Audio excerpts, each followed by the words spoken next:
అయోధ్యాయ ఇదం నమమ మళ్ళీ ఒకసారి వేసుకోండి వరిపారలు ఒకసారి మేడం వరిపారలు దాంట్లోకి ఫస్ట్ వేసిన తర్వాత మీరు తీయండి ఇప్పుడు తీసుకోండి రెండు సార్లు పెట్టండి అభిగార్య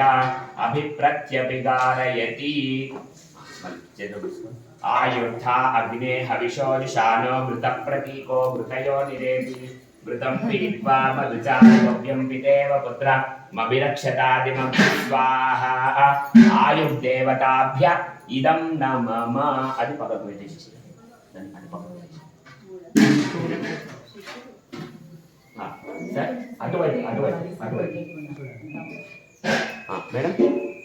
మీరేమో నెయ్యి వేస్తున్నాండి సార్ అది పైకి పెట్టుకోండి అది ఆ నెయ్యి పైకి పెట్టుకోండి అరుగు మీదకి పెట్టుకోండి దాంతో అది చిన్న దాంట్లో వేయండి నవగ్రహాలు వచ్చినప్పుడు నవధాన్యాలు